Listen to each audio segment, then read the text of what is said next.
Center for Counseling. I see pretty much anybody. My youngest client's 10, my oldest client is 68. You can see everybody in between.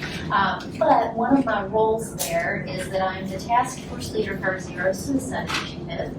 So I do a lot of trainings of our staff on suicide care, either through suicide prevention or treatment for people who come in and they're having suicidal thoughts, but also addressing care for families and loved ones and friends who have lost someone to suicide. So that's part of my role there. And I brought some friends with me, and I'll let each of them introduce themselves as well. I'm LaDonya Taylor. I am the Suicide Support Coordinator at Family and Children Services. We host groups for families who have lost someone to suicide. And I brought Diane with me. She is my rock star facilitator. She is welcome to introduce herself. My name is Diane Evans. I also work for Family and Children's Services. I'm a facilitator for our 3 support groups that we run. That's my passion. But I also work with children who are in their families. And I did lose my daughter. So as we're invited to come and talk here tonight, there's really kind of 2 sort of sides to speaking about suicide. So one side is about suicide prevention, but that is not why we're here tonight.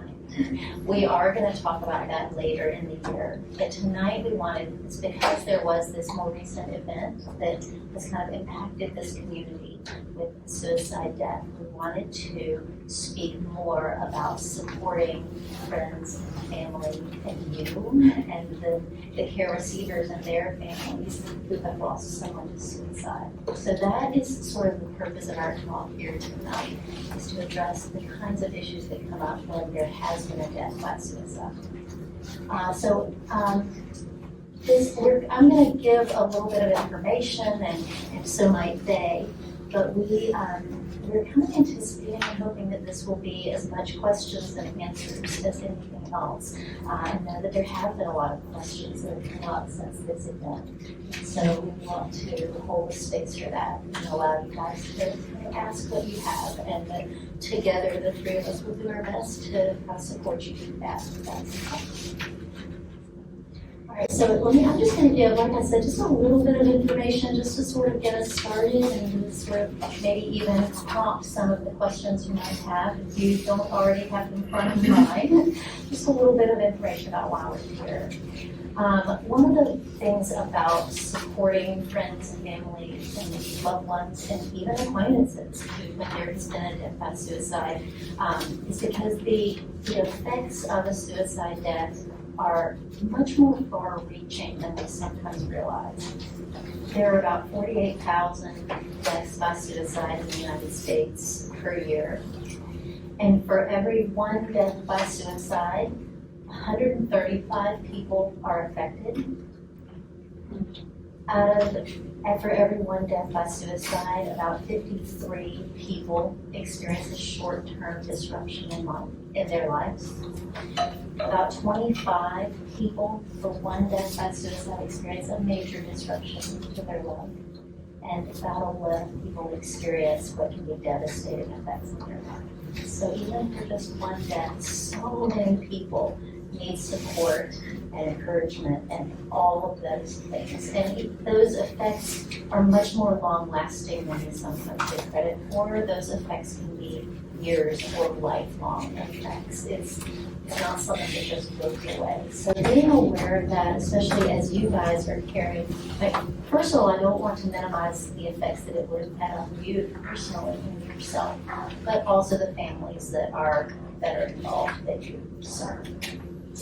Another kind of important statistic is, and this goes to supporting families and friends, is that there can be a fold increase in suicide risk for children who have lost a parent to suicide, and that risk goes on for the rest of their lives. It's not just in the immediate aftermath. So it is vital to be able to provide support for family members. Another little element I want to touch on is grief. The stages of grief that we all kind of have heard about, there's several different theorists who talk about stages of grief. Elizabeth Kubler-Ross is probably the most well-known, so that's the one that I'll kind of go through. And I'm not going to go into depth about it, but just to recognize what the different stages are. And there are a few differences in what grief might look like when the loss is through suicide. So we want to just kind of honor that and note of that a little bit. So there's stages of grief that you may have heard of, denial, although there's also a shock component that sometimes is pulled out as a separate stage, and that's going to be particularly relevant in the case of death by suicide. So there's shock, denial, anger, bargaining, so that's that element of like, what just happened? You know, what is this? And that also is one that can have some particularly salient effects when we get by suicide. Sadness, of course, acceptance, and finding meaning. So I actually added shock and finding meaning are not Elizabeth Kubler-Ross's, but those of you who are academically inclined want the correct details, but those are two that I feel like can be particularly relevant in suicide. And the effects of grief, regardless of the type of grief, can be brain fog, confusion, exhaustion. Grieving is an exhausting process. Your body is working all the time. There are higher stress hormones that are being released, not just throughout the day, all the time. So you might feel like I wasn't even doing anything. Why am I exhausted? And grief can do that to you. It can be quite exhausting. So for grief following a death by suicide, there can be a lot of feelings of isolation. It can be very isolating. There's often less support for families who've lost someone to suicide than there is for other causes. And that can come from a variety of reasons, one of which being is people don't necessarily understand it, or there's a lot of stigma, or people don't quite know whether it's something to talk about in ways that are slightly different than when someone dies through an illness or something like that. So there can be isolation in any form of grief, but it can be particularly prevalent when it's a death by suicide. Something that's also common to a lot of grief, especially with suicide, are the ruminating thoughts. What just happened? Why did this happen? Did I miss any signs? What could I have done? Could I have done something differently? And, that comes up with a lot of grief, but especially suicide loss. There's a quote that I pulled out. And feel free to stop me. If this brings up something already, feel free to stop me. I just thought I would kind of go further. This can be interactive or conversational if you'd like. There's a quote I pulled out. Each person's grief is as unique as their fingerprint, but what everyone has in common is that no matter how they grieve, they share a need for their grief to be witnessed. That doesn't mean needing someone to try to lessen it or reframe it for them. The need is for someone to be fully present to the magnitude of their loss without trying to point out the silver lining.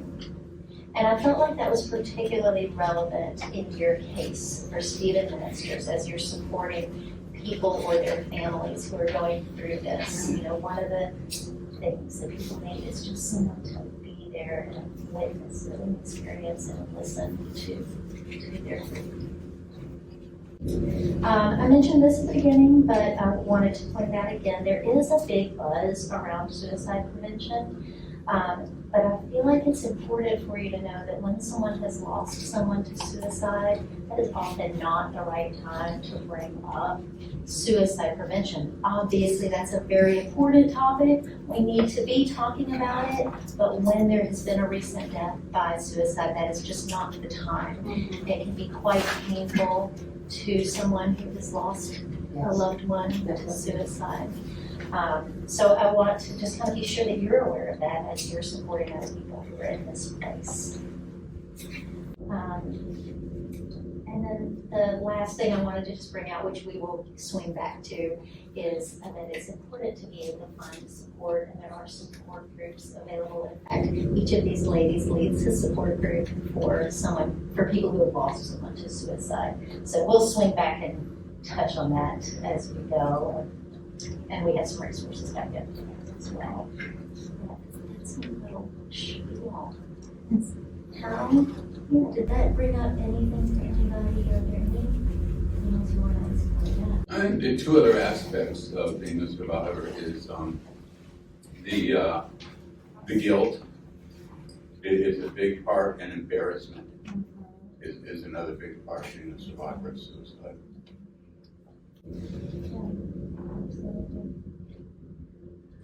Is there more that you'd like to share about that, or just want to put that on the table? No, it's just kind of there. It might be an emotion or whatever that a care receiver is going through. I think guilt is a huge part of it, and quite often embarrassment. And that might be what's going on in their head. That, back you alluded to, what could I have done to stop it? But one of the things that is kind of important to remember, and I'll let you guys say something about this too, but one of the things that I wanted to point out is when there is a death by suicide, sometimes people will say, I should have seen the signs. There's guilt. I should have seen the signs. What did I miss? And the truth is, although statistically people say most people give some sort of sign before it, the truth is not everyone does. And the other truth is, even if they do, they might not have shown those signs to you specifically.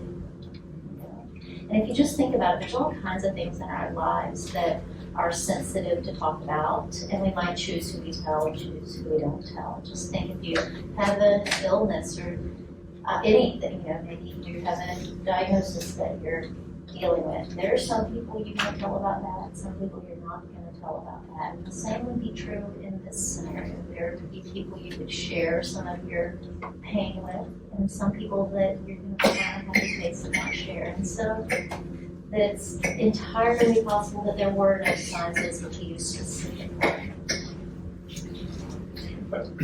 I would guess sometimes an individual, a family member, for example, who have lost someone to suicide, they would tend to withdraw. And I'm just curious, what's a way then that they might be enticed to get into a group? How does it happen that someone who may be withdrawing does decide to go into a group? Yeah. We get a lot of referrals from therapists, like maybe their therapist will suggest going to a group. Some people seek out groups because therapy doesn't work. We've learned just from the groups that we facilitate is that a lot of therapists have never lost anyone to suicide. So they can just give this very general, brief steps of grief or, just some really basic information. And so without that connection, like they're going to feel lost. And so they'll ask for references or referrals. So it just really gets to a point of where they might be exhausted from the isolation or exhausted from telling their story and having no one that can actually relate to it. And so that's when they start to come to us because they want to feel seen, they want to feel heard, they want to feel supported. There's an element of group therapy for all kinds of groups, but it's certainly in this case where it can feel so good to be in a room with people where they get it. Whether that's what you're talking about in that particular moment or not, just knowing that you're with people who have experienced the same kind of thing. And so, support groups can be quite powerful and helpful in this case. I'm assuming you have people at various stages of where they are in their grief journey. In the support groups? Yes, Yeah. yes. And so how do you work through those differences? I'm just thinking of someone who would like to be heard, but you can't listen to other people's stories. It's too painful. So I'm just wondering how that person would do in that setting. We all meet like this, usually around the table, so that we're all one person. People connect, so you go around and introduce who you've lost. It's an open meeting, so anybody can bring any topic to the table. You do occasionally get somebody who wants to, especially in the early days, the first couple of times they come to the group, they want to give details. A lot of people don't want to give details. It took me 3 years before I actually said how much I was to tell you. So, but we all connect, like, when you go around the room, you say how long. So we've got people that are like 10 years down the road. We've got somebody new come in. So they hear the stories that these people say, or they'll say, oh, how long is this gonna last? How many days, how many weeks? And we're like, it's a journey, and we're here. We're this far down the road. We can't tell you what that journey is going to be like, but you will get this far down the road. But people that come in, they just don't see any further than, I can't go anymore. I can't live. Just getting up to have a shower is a lot. So everybody's in the same group. Okay. And we each give each other support. What somebody that's further down the road, they'll give support to somebody new. Now, somebody new might say something, but someone further down like, oh, I forgot that, or, yeah, that makes sense. So we bounce off each other and help to give each other support. And it's very likely that this person would be fully understood in their resistance to talking about it. It would be, they would be fully understood in how painful it can be to hear the other stories. So the group members who were there, they've had those experiences too. So it really can be quite, supportive even in those feelings. They would probably find that other people really did resonate with that pretty well. And I think that's the thing, like you're saying, the death. The death is important, but we're there for after the death. So you're gonna, yes, you've lost somebody, but we're trying to remember the person, not keep saying the death. How are we gonna remember them? And everybody in the room knows you can mention their names, it's not a problem. We also give space for our newcomers to say as little or as much as they want. And we've also learned that just because they're new to group, that doesn't mean that their loss is new. We've had people who've lost a partner 3 years ago, and it took her that amount of time to work up the nerve or to even want to reach out to us. So the space is very, like you said, it's open. As much or as little as you want. If you want to sit over there and cry for an hour and a half, we're going to pass you the tissues. It's not forced, and we let them in the beginning. We say as little or as much as you want to. If they want to break off and go to a smaller group or meet one-on-one with someone, that is always an option. Okay. Diane, she gives her phone number to everyone who comes through. She said she's available almost 24 hours. We didn't let her sleep, but. If it comes through at 2 o'clock in the morning, I will answer you when I get up. Even if it's just, hey, we're here, I'll find the information for you. I can't answer all the questions, but I will seek somebody out that can help you. And we encourage peer support too. So if you lost your spouse, and there are some very similarities in the way that they live their life, not even just in how they died, but how they lived their life, then we'll say, reach out to this person.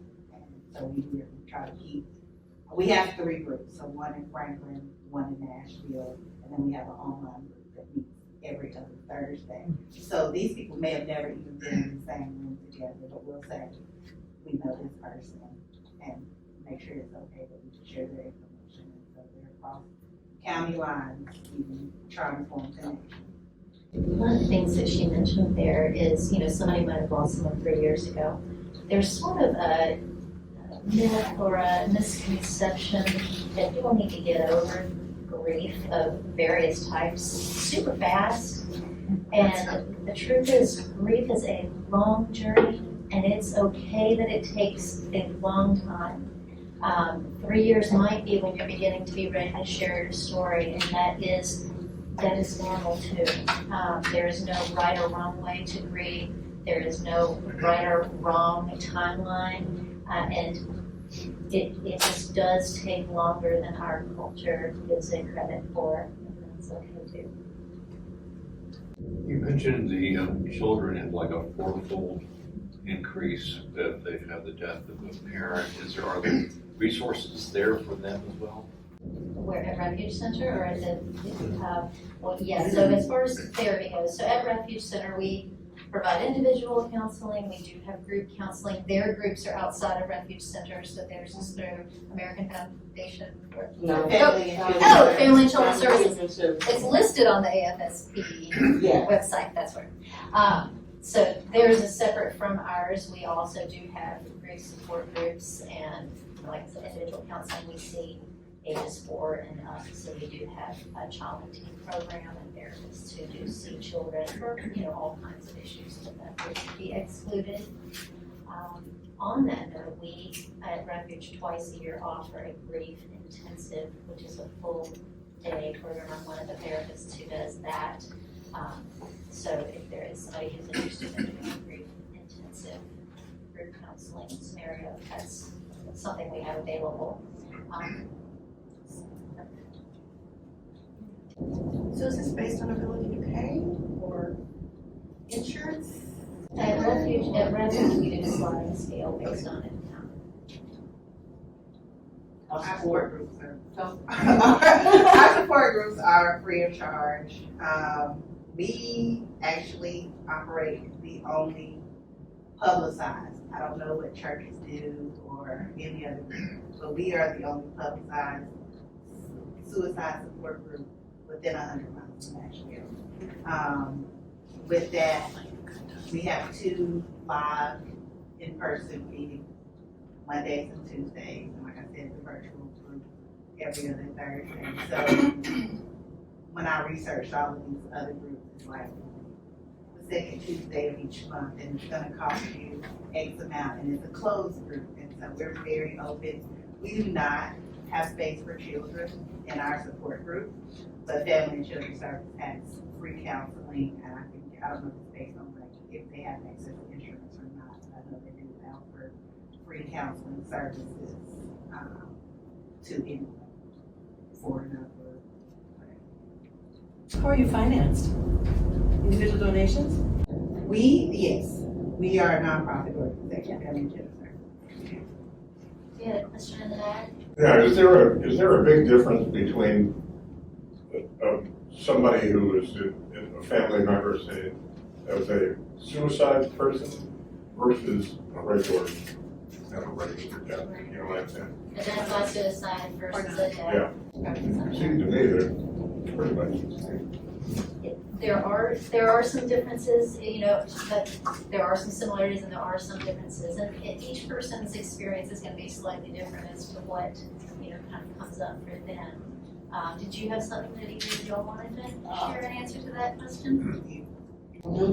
I actually went to a grief group when I lost my daughter at a church.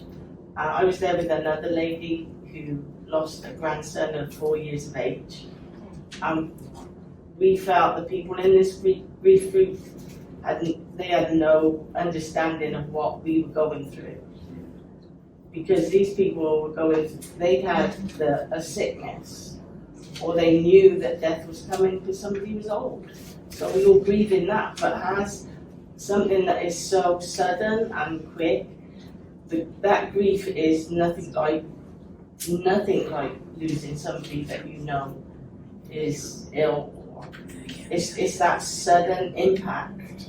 It's just, and I will say, and it wasn't until last week, somebody sent me Stephen Ministries books, and I received the book every so many weeks.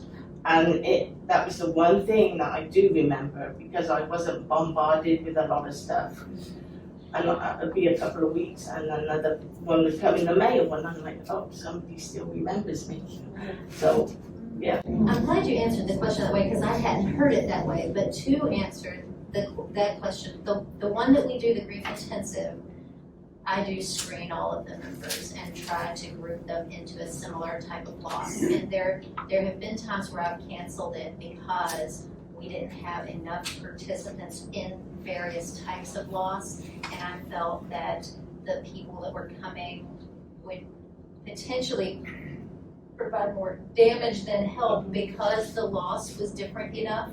So if you're talking about my grief intensive, I do screen the members and I try to group them together into, if a grouping is necessary, sometimes it's similar enough that we can all meet together. Sometimes we have had people coming and their losses were different enough that I felt like it would be difficult for them to provide support to each other because of the type of loss. So we do try to be careful about that. Sometimes there's only so much you can do to know that, but the ones that I lead, I try to be careful and cognizant of that. You mentioned, I think, anger is one of the Kubler-Ross's things that someone might experience. I'm curious about what you've seen in a group, a suicide family group, in the expression of anger. Have you seen that, and how is the anger? How is it? What's it toward? Is it anger toward the person who committed suicide, or someone else? I'm just curious if that's ever come up. It honestly depends on where they are in their journey. We will have a lot of people, well, everybody will at some point be mad at the person who committed suicide. Interesting. Then they're also mad at themselves because I didn't see the signs, or maybe I did see the signs and I did all the things, therapy, medication, put them in a facility, whatever it is, and it still didn't work. And so it just could be, I'm mad at the situation. I don't have an answer, so I'm mad about that. It's various reasons as to why they are mad, and it really just depends on where they are in their lost journey. And they're sometimes mad at God, which, if you're in this particular space, that might be something that comes up that is a very normal thing to experience and to feel and to have to work through, too. In the case of people who lose a child, especially as they're an adult child, to suicide, it seems like there's an additional dynamic of, as a parent, I'm responsible to take care of my kids. I'm responsible to keep harm from happening to them. And it seems like that's sort of that would be a really difficult dynamic to deal with. What have you found useful in helping parents get over that particular aspect of the recovery? Glad I asked that question. And we have these books, we have several of these up here if you want, but these speak to a lot of these issues, and specifically from a loss by suicide. Guilt is the one negative emotion that seems universal to all survivors of suicide loss, and overcoming it is perhaps our greatest obstacle to healing. Guilt is your worst enemy because it's a false accusation. You are not responsible for your loved one's suicide in any way, shape, or form. Write it down, say it to yourself repeatedly, even when it feels false. Tattoo it onto your brain because it's the truth. Why do suicide loss survivors tend to blame themselves? Psychiatrists theorize that human nature subconsciously resists so strongly the idea that we cannot control all of the events in our lives, that we would instead fault ourselves for a tragic occurrence rather than accept our inability to prevent it. We don't like admitting we're only humans, we blame ourselves. This I found interesting. One of the most unusual aspects of lost survivor guilt is that it's usually a solo trip. Each lost survivor tends to blame themselves primarily. Try asking another person also mourning your lost loved one about any guilt feelings haunting them. Chances are you'll find that each person, no matter how close or how removed they were from the person, willingly takes the lion's share of the blame on themselves. If they were the ones closest to the deceased, they theorize, I should have known exactly what was going on in their mind. If they were distanced from that person, they feel, if only I'd been closer to them. Well, you can't all be to blame. Isn't it far more logical that none of you are responsible? And they speak to the parents. Parents of children who die by suicide often battle an additional layer of guilt, even if they don't blame themselves for not directly intervening in the suicidal act. They often feel guilt over some perceived mistake in raising their children. Where did I go wrong? I pushed them too hard. Why didn't I know? Are just a few on the list of self-recriminations. The parents need to remind themselves that while they greatly influence their children's lives, they do not personally create every aspect of their children's being as a sculptor carves a statue.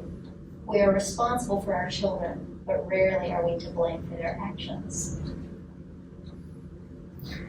And just as a follow-up question to that, are there any gender differences in that issue? Do moms feel that responsibility more acutely than dads, or is it pretty much the same? I'm sure it's going to vary It's person for very much the same, especially for a dad who's worked.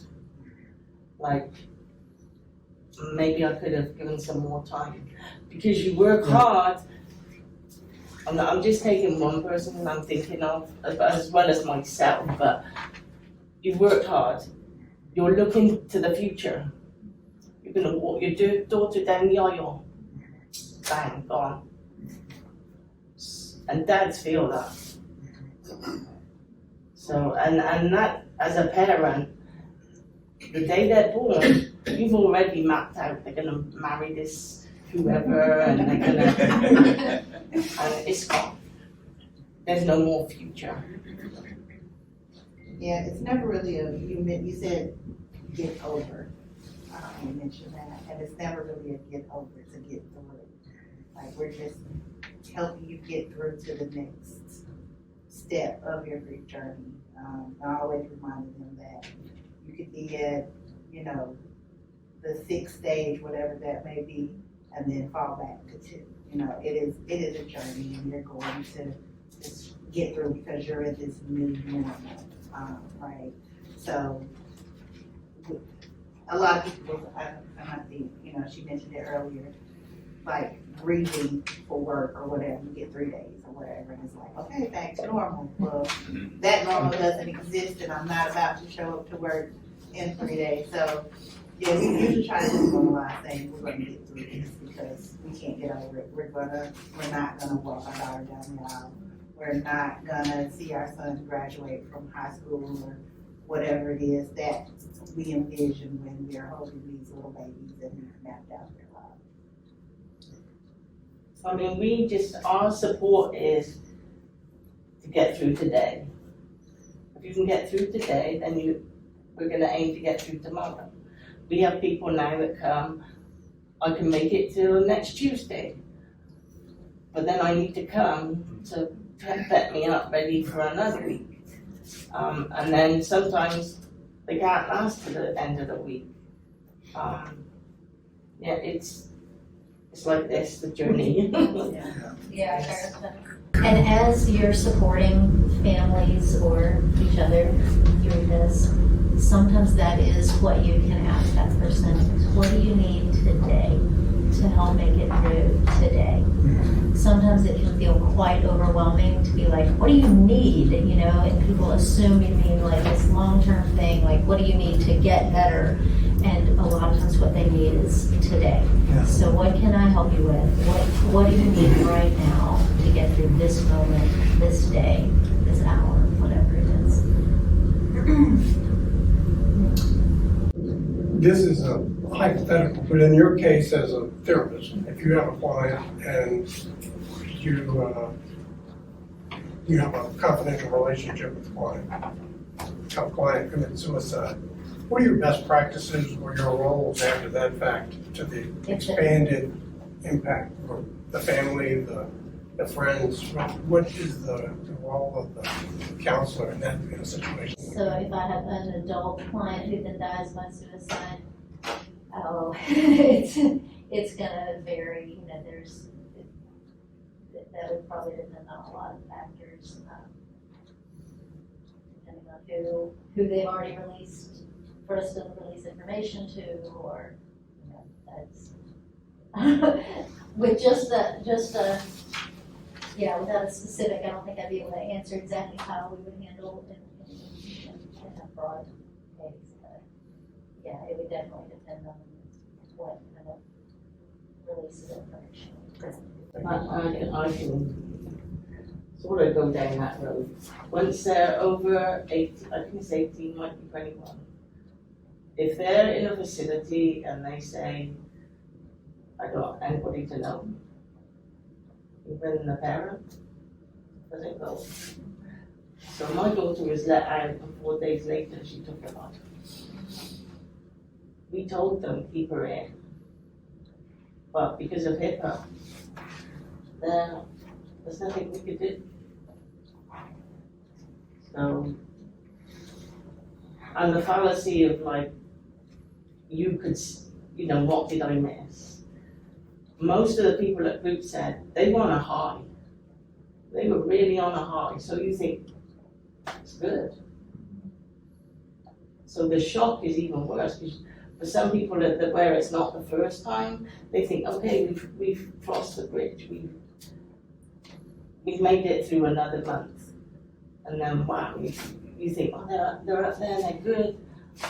And that's their front.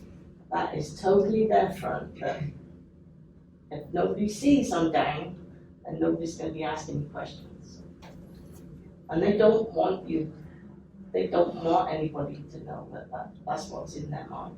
But going back to the asking what people want, you know, how can I help you?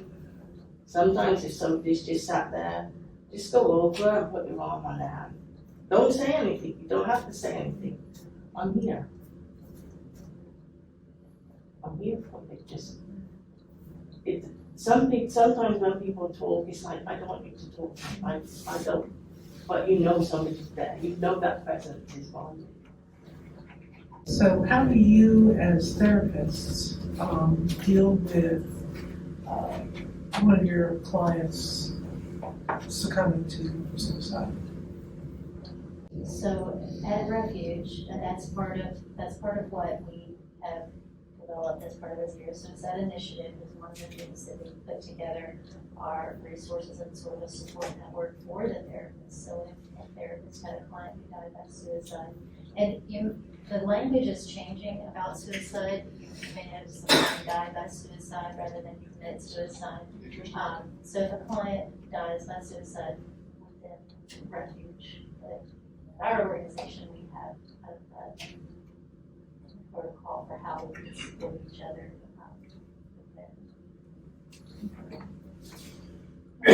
We're not therapists. We're happy with that. We don't meet the clients. Well, we are our own clients basically, but we don't have therapy sessions. Now, if we have a therapist in our organization who has been affected because they've lost their loved one, client to suicide, and they're willing to come talk to us, just like. I mean, if you've lost a nephew or something like that, you're welcome at our group, because we're just there to support anybody that has lost through suicide. And if you come once or you come 3 times and you say, okay, I think I know where I'm going in this journey, and don't see you again, that's fine. I mean, we're just there for the support that night. And if you need us after that night, we're there. If you say, okay, no. We might send you a card. Yeah. Hey, we're thinking about you. What you guys do is wonderful. It's so wonderful that you're doing. Thank you. I will just say one thing, and I don't know who you've lost, but please, if it's a month down the road, 6 months down the road, a year, 2 years, do not say their name. The person that they've lost is still very dear to them. And we want to hear their names. We want people to say, oh, so-and-so. So many people are like, oh, don't say the name because they'll get upset. We want to hear their names. We want to know they did exist. They are somebody that had a life. So, Diane, you're suggesting that it's a common sort of faulty thinking that people around the person who's lost somebody feel that it would be insensitive to say their name. And what you're saying is, no, say their name. Yeah, we have so many people that say, even family members, avoid the name.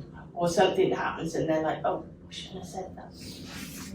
But you want to hear it. Christmas comes and everybody's like, oh, you know, but don't remind her they're not here. Or don't remind him that you want to know that, yeah, you're missing them as much as we are. Share the good memories. It doesn't always have to be about how they died. We want to talk about how they lived. And so, if, you know, one Christmas, they burnt the turkey, then, you know, you just share that story, whatever it is that is a good memory of your lost loved one or their lost. I have found in my grief journey, I lost my husband 3 years ago, and I share a memory on Facebook every day. And so many people have reached out to me to say, I'm learning so much about who he was. Thank you. Please don't stop. So I agree 100%. And working with bereaved moms who've had babies that they've lost, it's very important to them that they say, I have 3 kids, you know, not to totally block out that birth or that few days of life. And that's uncomfortable for people too. The conflict with saying the name, thinking about positive and happy memories seems to be rooted in kind of the notion of taboo around suicide. Right. And we all have kind of different levels of relationship with death because we know it's coming for all of us. But the taboo around taking our own life, it seems like that's kind of the root of that conflict of the struggle of not wanting to kind of affirm that decision or embrace that decision. And so it does create kind of a weird dynamic around those issues. One of the things I'll hear people say is, you know, and the people are like, I don't want to make that person sad. But the people who are grieving say, I'm already sad. Yeah. I'm sad. You're not going to make me You're not sad. going to make me sad. I am sad. Yeah. And I love that person. And like you said, I want to know that you love that person and you remember that person. And even that you recognize that I might be sad because, you know, John would have loved that. Like, you're right, he would have loved that. And that's so affirming that in these moments, another person is also thinking of what it would be nice if that person were here to share this, you know. And so I've heard that too, that like it's hurtful when they don't mention this person we've all lost. It really kind of turns the table and shines a light on that this person was a person of value. Yeah. Right. And even though they did this thing that we would typically think of as being heinous and terrible, that person had value and had dignity, and there's value in recognizing that. I think the stigma with suicide, a lot of people think they must have been crazy. No, they're not crazy. They've got a mental illness, yes, but they're not crazy. They're not stood on the top of a building shouting. They're normal people like you and I. They're not crazy. They're not anything. They're just normal people. But the stigma of it, they took their lives. Suicide. And there must have been something really wrong with them. No. My daughter's a social worker. She held down a job just like you and I. We have to take away the stigma, like don't talk about it. Or I grew up in the church, so suicide is sin, you're going to hell. And so we hear all these things and we wrestle with it. And we have to let that that thinking go. It usually does come from mental illness, which as Americans, we don't really address either. Like, we're just now getting on the mental health bandwagon. It seems like, even though we've made it our life's practice to study psychology and human behavior and things like that. But now it just seems like, okay, we're gonna start practicing self-care and doing these things because this is a real thing. 49,000 people died in 2022 from suicide because nobody wants to listen to their mental health concerns, or no one can relate to it. And so, oh, you're thinking about suicide, don't say that because it's wrong, but it's not, because that's how they're feeling. We have to make them feel validated and heard. I think that's the pain that they're in. It's about pain. Any other closing thoughts for us? Well, This has Nora, been what I fabulous. was gonna say, I know we're getting close to time, did you wanna mention in the snippet the training, the QP or the? Okay, so I do offer a suicide prevention training. It's called QPR, Question, Persuade, Refer, that we can talk about doing at another time outside of today for this group, which is intended to help anyone be able to recognize the signs of suicide, but also to know ways that you could respond if someone does, show some signs of suicide or indicates that they are feeling suicidal, ways that someone can respond who's not a therapist. So we're planning to offer that at some point if you guys are interested in that. And for those of you who were at the mental health symposium in the fall, the QPR training was mentioned by a couple of the panelists during that.